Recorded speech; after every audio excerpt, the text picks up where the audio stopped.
There are battles that decide kings, and there are battles that decide empires. But once in 1,000 years, there comes a battle that decides the future of a whole civilization.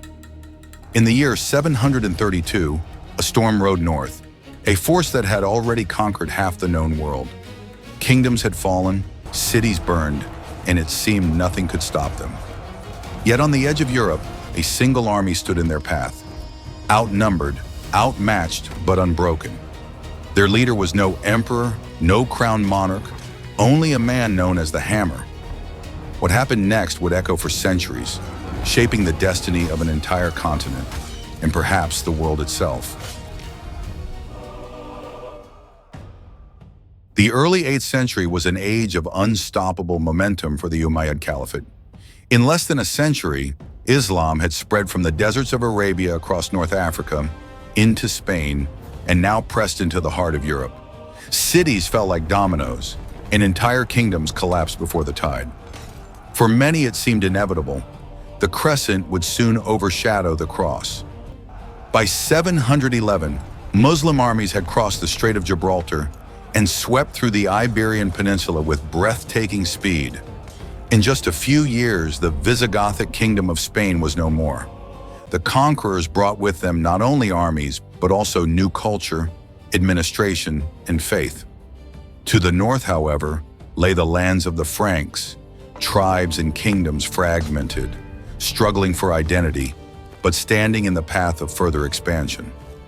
At this time, Europe was far from the continent we imagine today. There was no unified France, no mighty Germany, no powerful England. Instead, scattered territories fought for survival against one another as much as against outside invaders. And among them rose a man who would soon earn his place in history. Charles Martel, the illegitimate son of a Frankish nobleman. Charles had not inherited power easily. Born out of wedlock, his claim to leadership was shaky, and rivals circled like wolves. Yet through cunning, political maneuvering, and sheer military ability, he began to forge a reputation. He was called Martel, the Hammer, not because of wealth or birth, but because of his relentless force on the battlefield. When word reached him that a massive Umayyad force under the general Abdul Rahman al-Ghafiqi had crossed the Pyrenees and was burning its way through southern France, Charles knew the stakes. This was not merely a raid for plunder. This was an invasion that could change the face of Europe forever. The Umayyads moved quickly. They captured Bordeaux, ravaged Aquitaine, and left a trail of fear in their wake. Monasteries were looted, villages destroyed, nobles slaughtered. Panic spread across the countryside. Many wondered if God himself had abandoned Christendom. But Charles did not panic. He began rallying warriors from across his realm. Frankish veterans hardened in tribal warfare, peasants pressed into service, and loyal nobles who believed in his cause. He did not have the numbers to match Abdul Rahman's vast host, but he had something more important: discipline and strategy. By autumn of 732, Charles had gathered his men near Tours, a city that symbolized Christian learning and faith. He chose his ground carefully.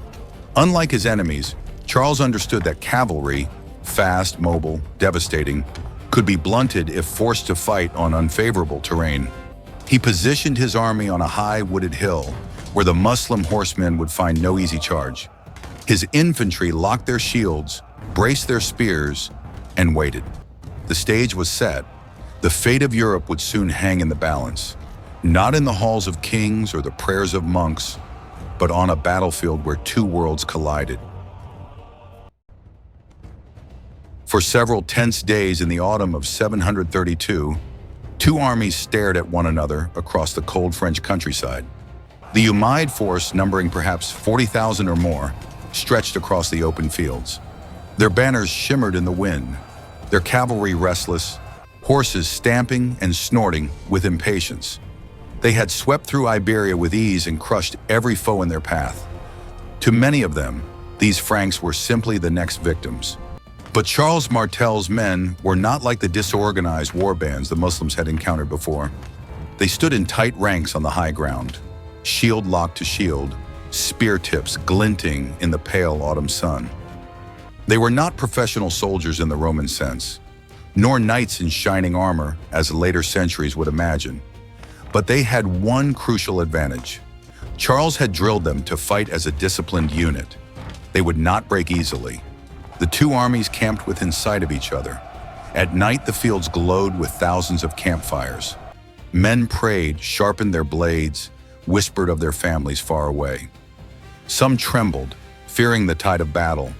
Others burned with conviction that this was the hour when Christendom itself was on trial. Abdul Rahman, the Muslim commander, faced a dilemma. He knew his cavalry was his greatest weapon.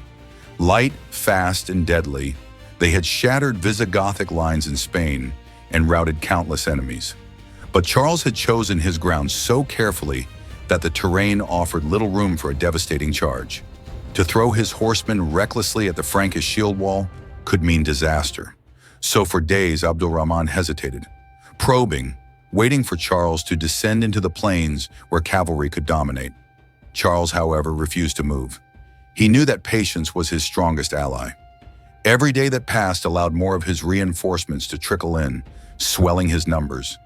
He built his confidence not on flashy maneuvers, but on the steady courage of men who understood they were fighting for their homes, their faith, and their very survival. The standoff could not last forever. Tension mounted with each passing dawn. Scouts from both sides clashed in skirmishes on the edges of the battlefield.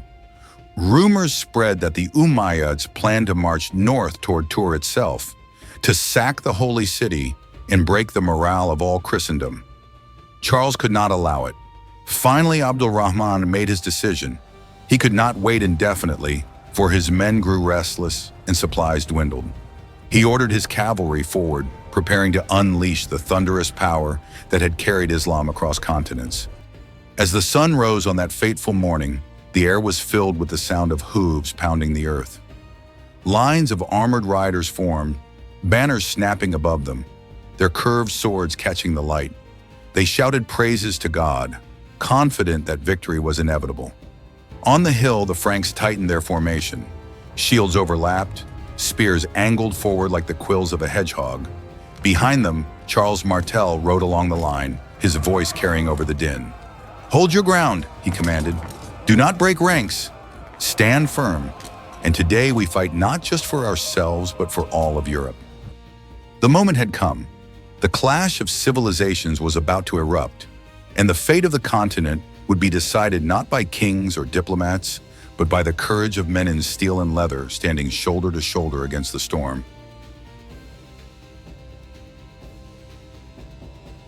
The silence before the storm did not last long. As the Muslim cavalry surged forward, the ground trembled beneath their charge.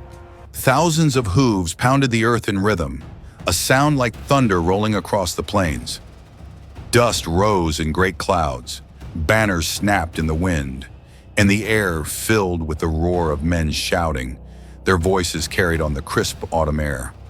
From a distance, it must have seemed unstoppable. Wave after wave of armored riders driving straight at the Frankish line. Swords flashed, lances leveled, and the sheer momentum of the charge promised to crush anything in its path.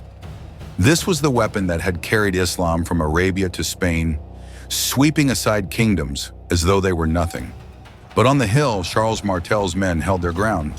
They tightened their formation, shields pressed so close that not a crack showed between them. Spears bristled outward, forming a living wall of wood and iron.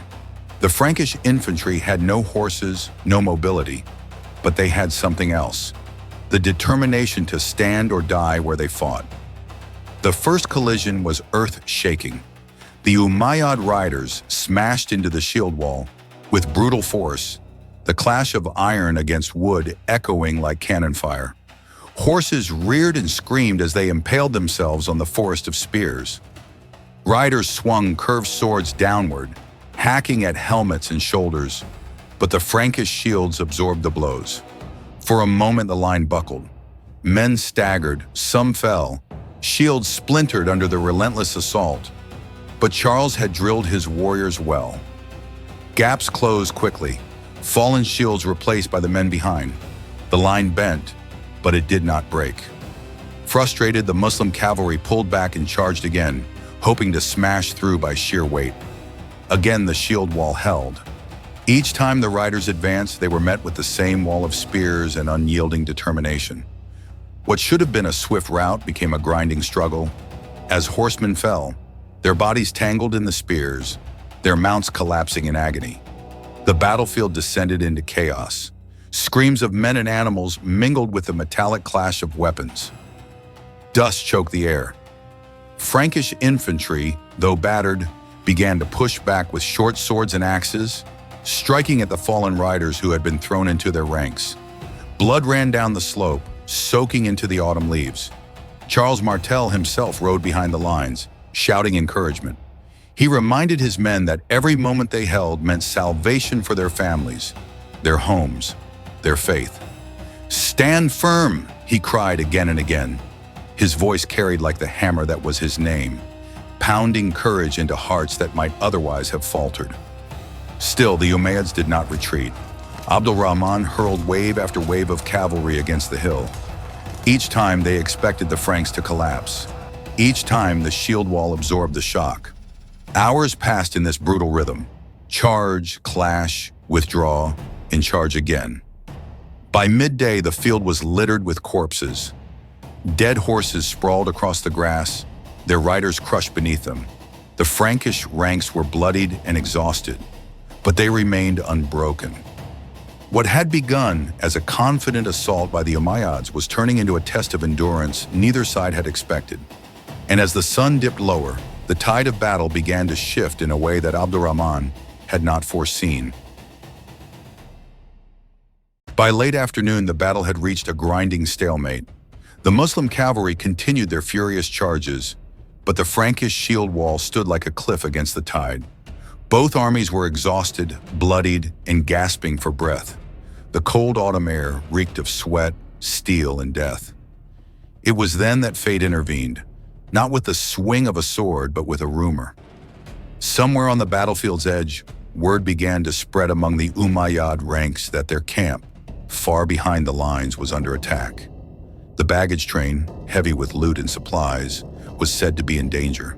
For soldiers who had marched across continents, that treasure was more than spoils. It was their reward, their wealth, their future.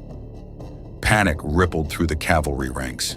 Some riders broke away, turning their horses toward the rear. Others hesitated, torn between loyalty to their commander and the instinct to protect what was theirs. In the chaos of battle, even whispers could become a flood. And soon the discipline of the Umayyad host began to unravel. Charles Martel saw it. From his position on the hill, he noticed the hesitation, the disorder creeping into the enemy lines. His hammer was not only forged in steel, but in timing, and he struck now. He ordered his men to press forward, spears and axes driving into the gaps left by the wavering cavalry. The Frankish infantry, exhausted though they were, surged with new energy. They had held all day against wave after wave, and now at last they sensed the enemy faltering. Shouts of triumph rose above the clash of steel as the Franks counterattacked, driving their foes down the slope in brutal hand-to-hand combat. Abdul Rahman desperately tried to regain control. He rode among his men, urging them to hold fast, to remember their faith, to stand against the Franks. His presence was commanding, his voice carried over the din, but the tide was shifting against him. More and more of his soldiers turned back toward the camp, leaving the front line exposed. What had begun as a confident assault was dissolving into confusion. The Umayyads, for the first time, faced the possibility that this small Frankish force might not only survive, but triumph. The sun dipped lower, casting long shadows across the battlefield. The dust, the blood, the cries of the wounded filled the air, and somewhere in the chaos, destiny prepared to deliver its final blow. As the sun sank lower, painting the battlefield in a fiery glow, the pressure on the Umayyad army grew unbearable. Their charges no longer carried the same weight. Their formations frayed as more men peeled away, anxious about the rumors of their plundered camp. And amid this growing chaos, disaster struck. Abdul Rahman al-Ghafiqi, the commander who had led his men across mountains and rivers, through victory after victory, now rode desperately among his soldiers. His curved sword gleamed as he tried to rally them. He shouted above the clash of steel, urging them to remember God, to remember their mission, to stand fast against the Franks. But leadership alone could not stem the tide. In the frenzy of combat, Abdul Rahman became a target. Accounts differ on exactly how it happened, whether he was cut down by a Frankish axe, pierced by a spear, or struck in the chaos of retreat. But what is certain is this: Abdul Rahman fell. News of his death spread like wildfire. For the Umayyad cavalry, it was as though the spine of the army had been broken. Their commander, the man who had guided them this far, was gone. Confusion turned into despair. Despair turned into rout. The Frankish soldiers sensed it immediately. With a roar, they pressed their advantage, hacking and driving the Muslims from the field. What had begun as a desperate defense now surged into a relentless pursuit. The hillside was littered with broken shields, shattered weapons, and the bodies of men and horses alike. For the Umayyads, there was no recovery. Without their leader, without order, their great host began to melt away. Riders fled in all directions, some seeking to regroup, others abandoning the field entirely. The once mighty army that had swept across Spain now dissolved before the stubborn resistance of the Franks. Charles Martel, though exhausted, did not let triumph make him reckless. He held his men together, ensuring that discipline remained even in victory. He knew that battles could be lost in the pursuit as easily as they were won in the defense. Instead of chasing blindly, he kept his army tight, claiming the field and securing the ground where so many had bled. When night finally fell, silence returned to the valley. The fires of the Umayyad camp flickered in the distance, but the army that had once threatened to carry Islam deep into Europe was no more. Abdul Rahman lay among the dead, and his soldiers were scattered to the winds. The Franks had not only survived, they had triumphed. Against overwhelming odds, they had held the line and broken an empire's advance. The Battle of Tours was won, but its meaning was only beginning to take shape. For in the centuries to come, this single clash would be remembered not just as a victory, but as the turning point where Europe's destiny shifted forever. When dawn broke the next morning, the battlefield lay silent. The Frankish dead were mourned, but the field itself was theirs. The Umayyads, once feared as unstoppable, had vanished into the night. What remained was not only the wreckage of war, shattered weapons, broken shields, the lifeless bodies of men and horses, but also the sense that something monumental had taken place.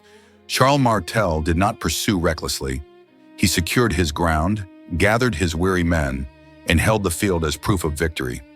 The body of Abdul Rahman was found among the fallen, and with his death, the Umayyad advance into Europe came to an end. They would never again push so far north. In the immediate years that followed, raids would still threaten the frontiers, but never with the same scale or ambition. The Battle of Tours marked the high water mark of Muslim expansion into Western Europe. For the Franks and for Christendom, it was nothing less than a turning point. Historians would later argue about the scale of the threat, about whether the Umayyads truly sought to conquer all of Europe or merely plunder its wealth. But for contemporaries, for those who had fought and bled on that hillside, there was no doubt. They believed they had saved their world. Charles Martel's victory earned him more than fame. It cemented his authority over the Franks and laid the foundation for the Carolingian dynasty. From his line would come Charlemagne, the man later crowned Emperor of the Romans, who would shape medieval Europe itself. Without Tours, that story might never have been written. The battle also became legend. Medieval chroniclers described it as the clash that saved Christendom, where a hammer struck down the crescent and preserved the cross. Whether embellished or not, the symbolism endured. To this day, Tours is remembered not only as a military triumph, but as a defense of identity, culture, and the fragile future of a continent. Looking back, the Battle of Tours was more than a fight between two armies. It was a collision of worlds, of faiths, of destinies. In the clash of steel and the cries of men, Europe's path was altered. And as the centuries rolled on, that autumn day in 732 would echo as one of history's decisive hours, when a small army of Franks, led by a man called the Hammer, stood against the storm and turned it aside.